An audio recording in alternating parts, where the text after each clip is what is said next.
You'll see normal findings. But keep in mind that in your practice you may see the same findings, normal variations, or abnormal findings.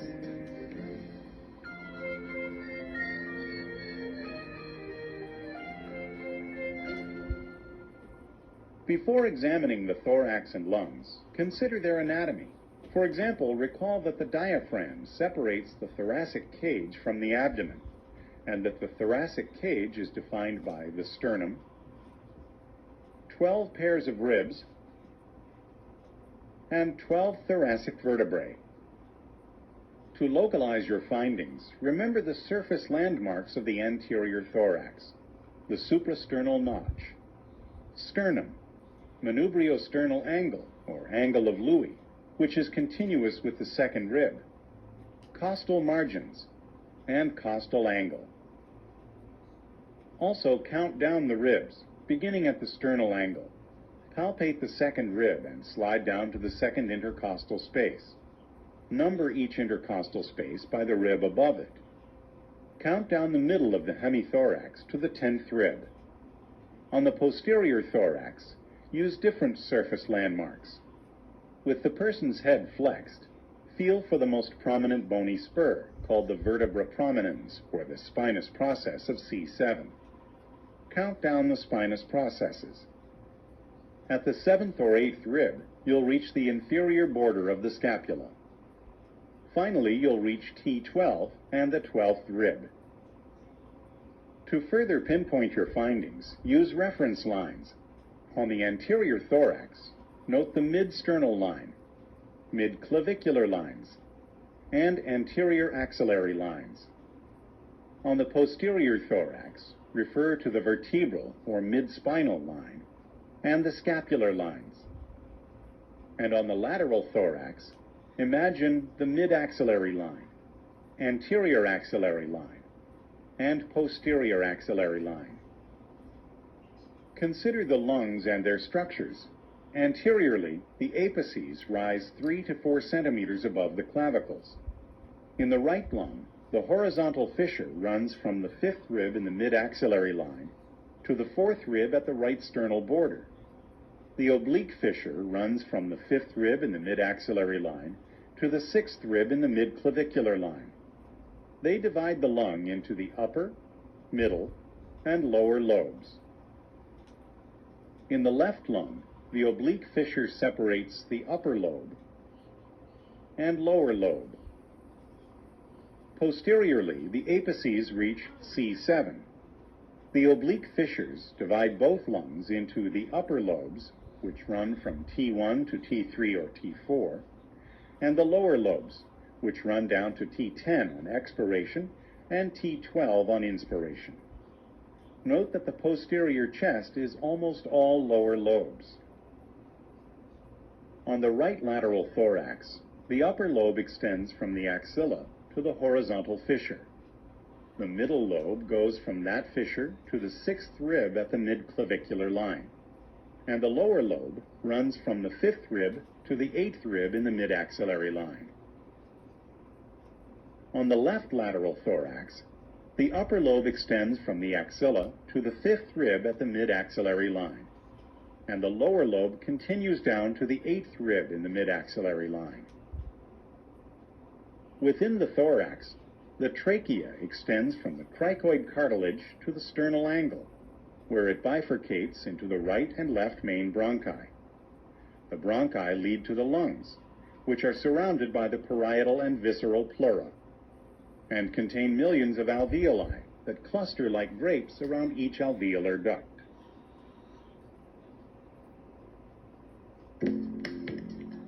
When inspecting the posterior thorax, first notice the shape and configuration of the chest wall. The antero-posterior diameter should be less than the transverse diameter. The spinous processes should be aligned, and the thorax should be symmetrical with no deformities. Be aware that the normal size of the thoracic cavity varies with a person's culture.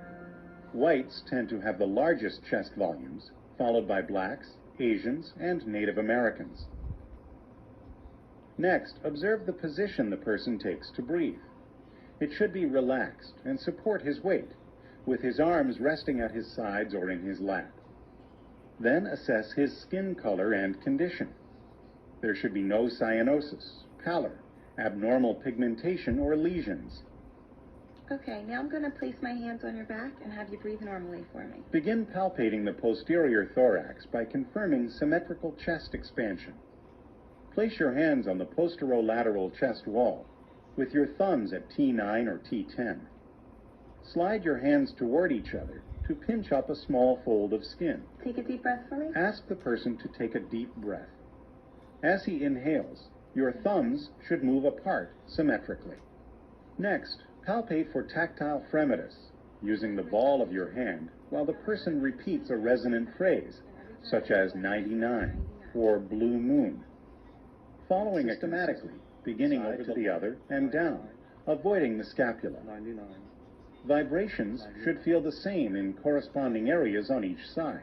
99. However, they may feel stronger on the right side between the scapula, 99.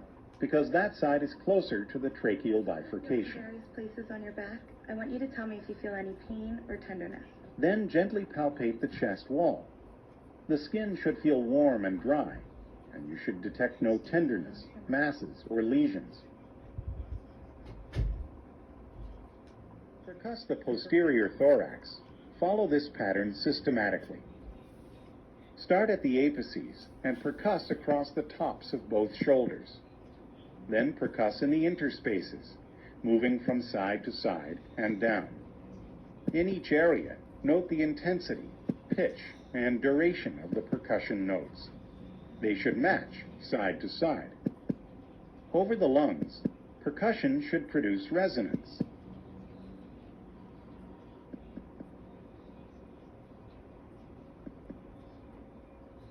Over the viscera, percussion should cause dullness. Note any areas of abnormal dullness or hyperresonance over the lungs. Okay, Mr. Chang, I'm just going to need to put a few pen marks on your back. Is that okay? Now use percussion to determine diaphragmatic excursion. When I tell you, I want you to exhale and hold it. To do this, ask the person to exhale and hold it. Okay, exhale and hold it. Then quickly percuss down the scapular line until the sound changes from resonance to dullness. Mark this spot with a pen. Next, ask the person to take a deep breath and hold it. Now take a deep breath and hold it. Good. Then percuss down from your first mark. At the point where the sound changes from resonance to dullness, make another mark. Okay, now we're going to do the same thing to the other side. So I want you to take a deep breath, exhale, and hold it. Repeat this procedure on the opposite side. Good.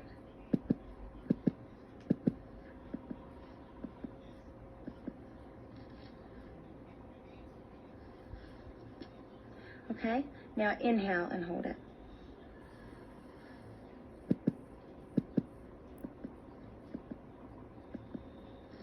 The diaphragm may be 1 to 2 centimeters higher on the right side because of the liver. Then measure the difference between the two marks. Diaphragmatic excursion should be equal bilaterally and normally ranges from 3 to 5 centimeters or up to 8 centimeters in well-conditioned athletes. Okay, Mr. Chang, I'm going to listen to your lungs now. To prepare to auscultate the posterior thorax, ask the person to lean forward slightly. Let his arms rest in his lap, and breathe through his mouth a little deeper than usual. Clean the diaphragm of the stethoscope with an alcohol wipe. Then follow a consistent pattern for auscultation. Holding the diaphragm of the stethoscope firmly on the chest wall, listen from the apices at C7 to the bases, comparing breath sounds from side to side. Listen to at least one full respiration in each location. Also auscultate laterally from the axilla down to the 7th or 8th rib. Because deep mouth breathing may tire an older person, allow brief rest periods or quiet breathing during auscultation. And if she feels faint, have her hold her breath for a few seconds. As you listen, ask yourself, what should I expect to be hearing over this spot? And What am I hearing? On the posterior thorax, you should hear bronchovesicular sounds over the major bronchi from T1 to T4.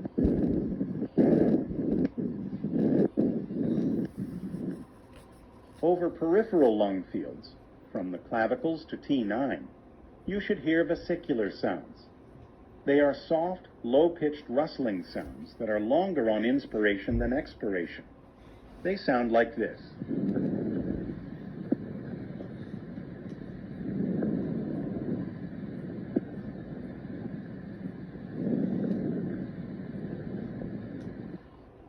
You should not hear any adventitious sounds, such as crackles or wheezes. Fine crackles are discontinuous, high-pitched, short crackling sounds on inspiration.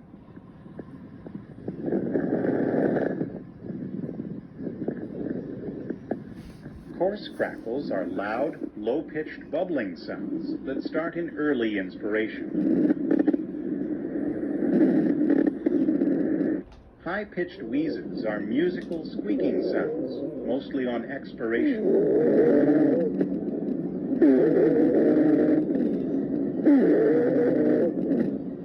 Low-pitched wheezes are musical snoring sounds, mostly on expiration.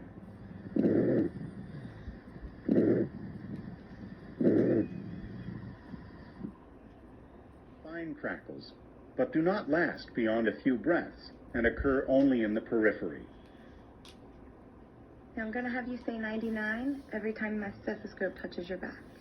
If you suspect a lung problem, auscultate for voice sounds as the person repeats certain words or sounds. First, ask him to say 99 as you listen with the diaphragm of the stethoscope. His voice should sound soft, muffled, and indistinct. If you can auscultate the word clearly, bronchophony is present. 99.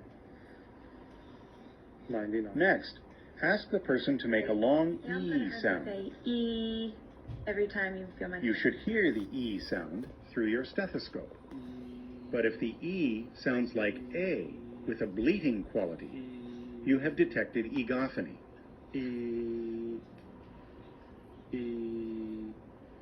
Good. Now I want you to whisper 1, 2, 3 every time my stethoscope touches your back. Then have the person whisper a phrase like 1, 2, 3. The words should sound very faint and muffled. If they sound louder and clear, you have elicited whispered pectoriloquy. 1, 2, 3. 1, 2, 3. To assess the anterior thorax, begin as you did on the posterior thorax, noting the shape and configuration of the chest wall. The ribs should slope down and have symmetrical interspaces. The costal angle should be 90 degrees or less. Note the person's facial expression, which should be relaxed, and his level of consciousness, which should be alert. Let me just take a look at your fingernails here. Also observe the skin color and condition. You should see no cyanosis or pallor on the lips or nail beds, and no lesions on the thorax. If the person is darkly pigmented and cyanosis is difficult to detect, assess for other signs of hypoxemia, such as decreased level of consciousness and respiratory distress.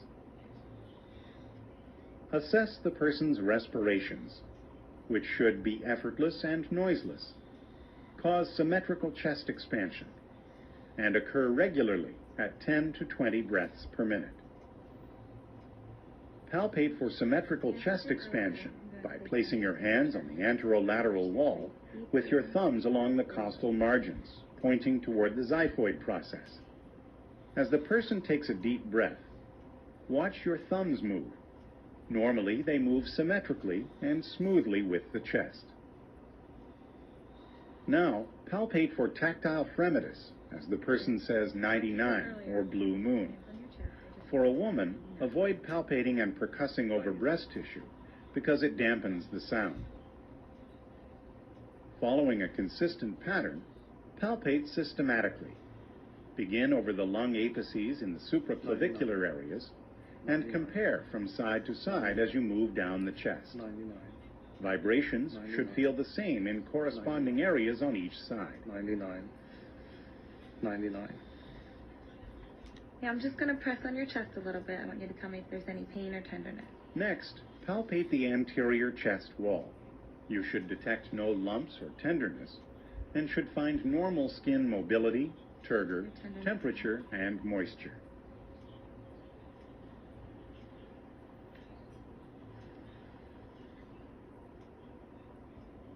To percuss the anterior thorax, follow this pattern. Begin with the apices in the supraclavicular area. Then percuss from side to side in the interspaces, moving down the chest. Over the lungs, percussion should produce resonance. Over the liver and heart, percussion produces dullness. Over the stomach, it causes tympany. I'm going to listen to your lungs now. Using this pattern, auscultate the anterior thorax. Remember to use the diaphragm of the stethoscope. Listen for one full respiration in each location, and compare from side to side.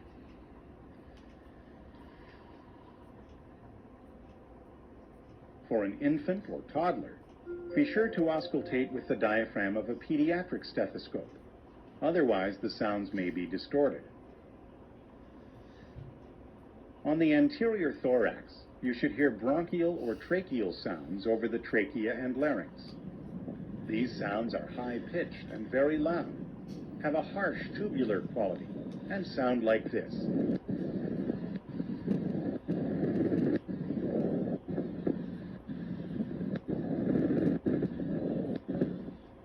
You should hear bronchovesicular sounds around the upper sternum in the first and second intercostal spaces.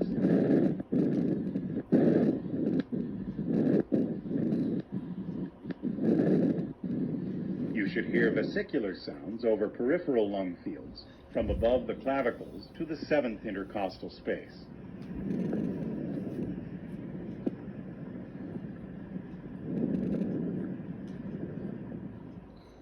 Now I want to hear you say 99. If you detect abnormal breath sounds, assess the voice sounds on the anterior thorax as you did on the posterior thorax. 99. 99. When you've completed your examination of the thorax and lungs, discuss your findings with the person Did you want to talk about smoking? Yeah. and answer any questions he may have. I don't feel good about it. I know it's bad for me, and they ban it at work and everywhere that I like to go. And I really think I should quit. And to keep him on the road to good health, teach him about health promotion and self-care topics related to your findings.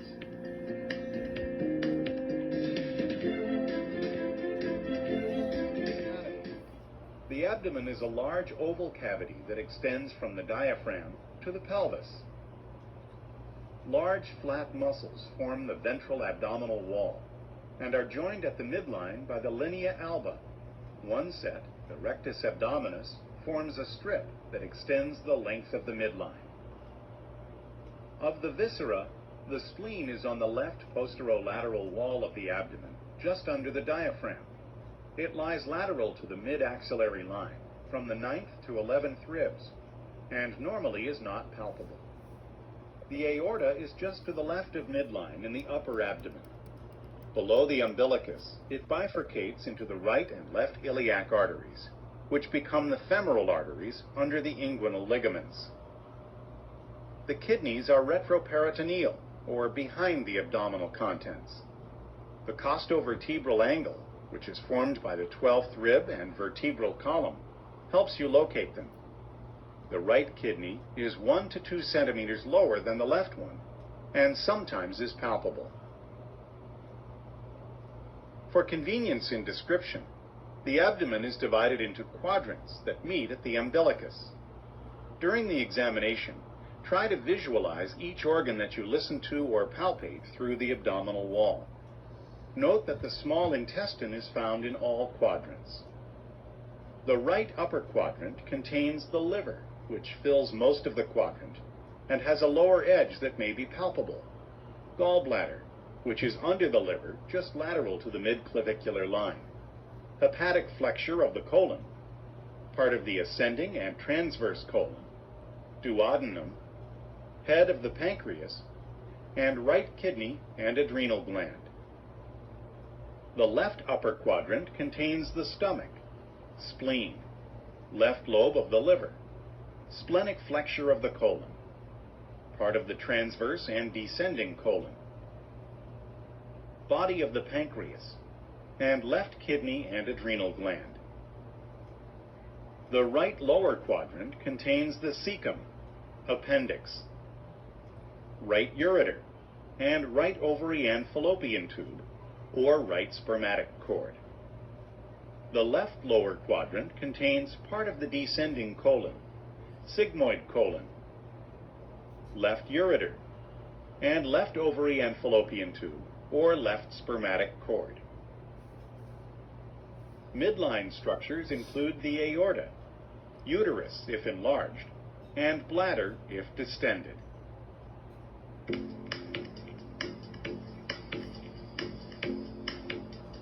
John, I'm going to ask you to lie down. With the room warmed and the person's bladder emptied, help him into a supine position, exposing the entire abdomen and draping the genitalia.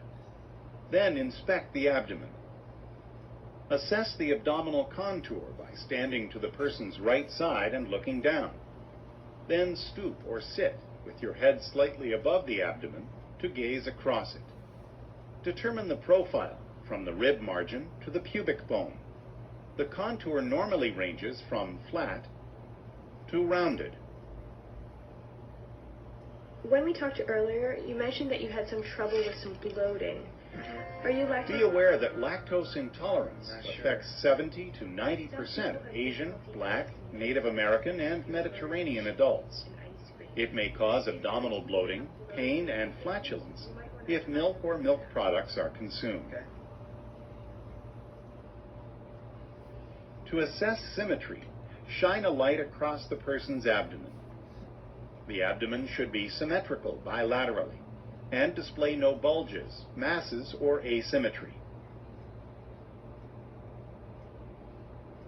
To highlight any change, ask the person to take a deep breath or do a sit-up without using his hands.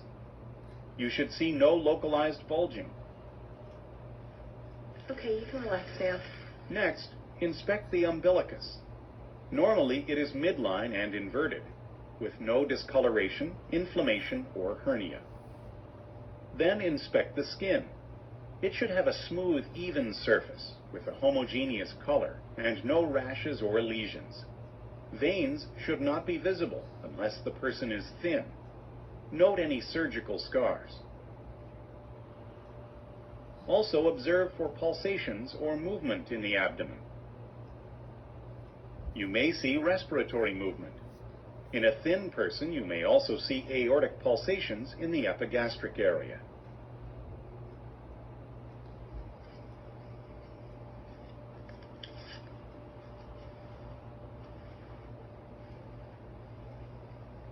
To auscultate the abdomen, begin with bowel sounds. I'm going to listen to your stomach now.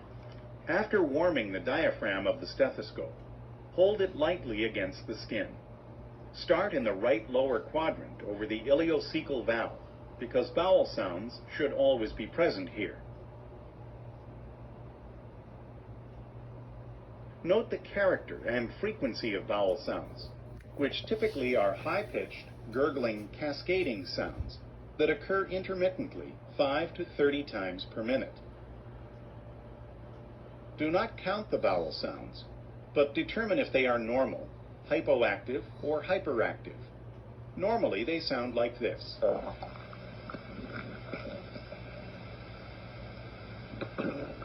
Hyperactive bowel sounds are loud, continuous, high-pitched, rushing, and tinkling sounds that signal increased motility. They sound like this.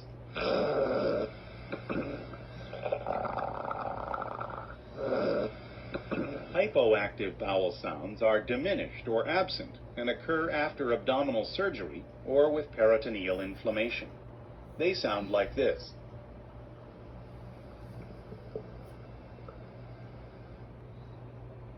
Next, auscultate for vascular sounds, or bruits. Using firmer pressure, listen over the aorta,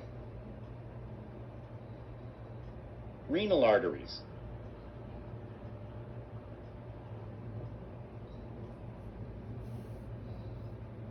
iliac arteries,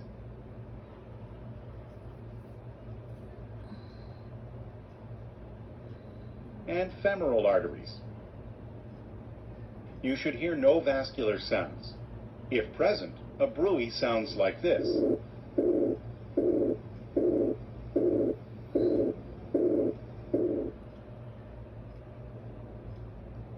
After warming your hands, use percussion to assess all 4 quadrants. As you do, note areas of tympany, indicating gas, and areas of dullness, indicating fluid, adipose tissue, or feces.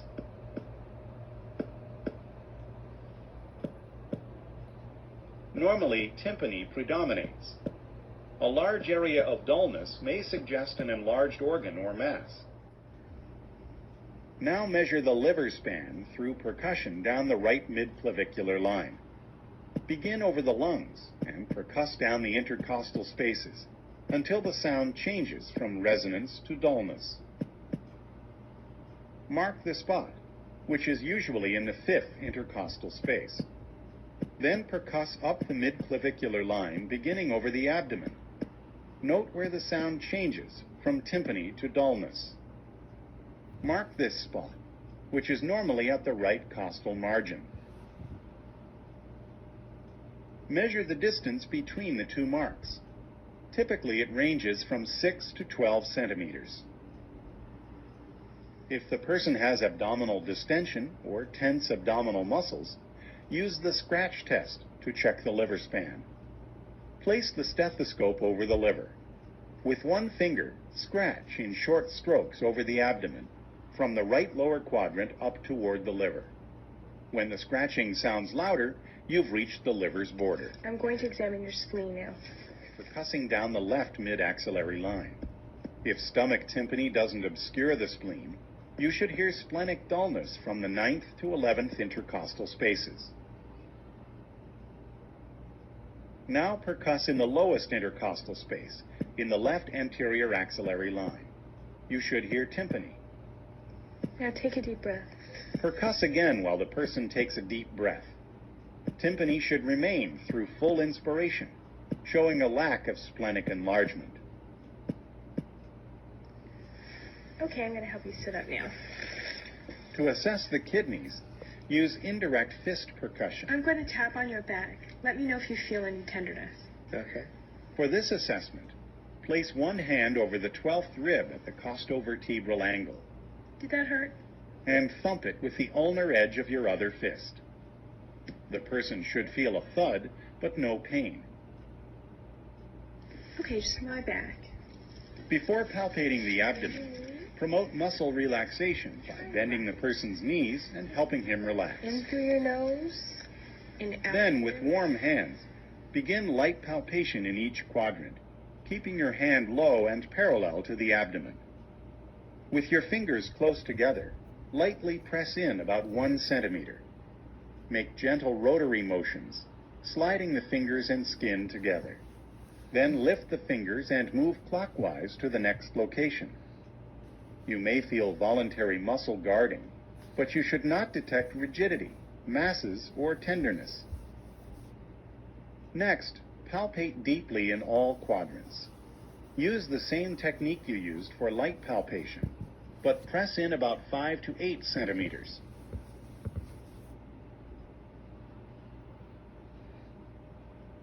If the person has a very large or obese abdomen, use bimanual palpation. Place one hand on top of the other. Then push with the top hand and palpate with the relaxed bottom hand. Try to visualize the structures under each quadrant. Also, don't mistake a mass for a normally palpable structure, such as the xiphoid process, liver edge, lower pole of the right kidney, aorta, rectus muscle edges, sacral promontory, cecum, sigmoid colon, pregnant uterus, or full bladder. As you palpate, note the location, size, consistency, and mobility of any palpable organs. Also note any abnormal enlargement, tenderness, or masses. Mild tenderness is normal when palpating the sigmoid colon. I'm going to palpate your liver now. Now palpate for the liver. To support the abdominal contents, place your left hand under the person's 11th and 12th ribs and lift up. With your fingers parallel to the midline, place your right hand on his right upper quadrant. Push down deeply and under the right costal margin. Take a deep breath. Ask the person to take a deep breath as you palpate. If the liver is palpable, its firm, smooth edge should bump your fingertips during inhalation. As an alternative, you can palpate the liver with the hooking technique. While standing at the person's shoulder and facing his feet, hook your fingers over the costal margin. Deep breath. As he takes a deep breath, feel for the liver edge to bump against your fingertips. In older adults, the abdominal wall is thinner and softer than in younger adults, making organs easier to palpate. In these people, you may feel the liver edge at or just below the costal margin. To palpate for the spleen, reach your left hand over the abdomen and behind the left side at the 11th and 12th ribs. Lift up for support. With your fingers pointed toward the axilla, place your right hand obliquely on the left upper quadrant just below the rib margin. Push your hand deeply down and under the left costal margin. Take a deep breath. Then ask the person to take a deep breath. Normally, the spleen is not palpable. When enlarged, the spleen bumps your fingertips during inhalation. I'm going to examine your spleen. Just roll towards me a little bit. As an alternative, roll the person onto his right side to displace the spleen forward and down. Then palpate the spleen using the same basic technique. Okay, come on. Next, palpate the kidneys. For the right kidney, put your hands in a duckbill position at the right flank. As you press your hands together firmly, ask the person to inhale deeply. In most people, you will feel no change, or you may feel the bottom of the right kidney as a round, smooth mass. For the left kidney, reach your left hand across the abdomen and behind the left flank for support. Then push your right hand deep into the abdomen and ask the person to breathe deeply. In adults, the left kidney should not be palpable. In young children, the edge of the kidneys, liver, and spleen are easily palpable. I'm going to feel for your aorta now. To palpate the aorta, place your thumb and fingers on the upper abdomen, slightly left of midline, and palpate lightly. The aortic pulsation normally is 2.5 to 4 centimeters wide and pulsates anteriorly. If needed, perform 2 special procedures. For someone who reported abdominal pain or tenderness, check for rebound tenderness or Bloomberg's sign. Hold your hand perpendicular to the abdomen, away from the painful area. Push down slowly and deeply, then lift up quickly. Normally, this action causes no pain. Good. If you elicit pain or rebound tenderness, Bloomberg's sign is present, indicating peritoneal inflammation. Oh, does that hurt you? If liver palpation caused pain, check for inspiratory arrest or Murphy's sign. Hold your fingers under the liver border as the person inhales deeply. If he feels sharp pain and abruptly stops inhaling, he has Murphy's sign, which suggests an inflamed gallbladder. All right. Your exam is normal. Do you have any questions for me? After completing the abdominal examination, share your findings with the person and answer any questions he may have. Then use your findings as the basis for teaching.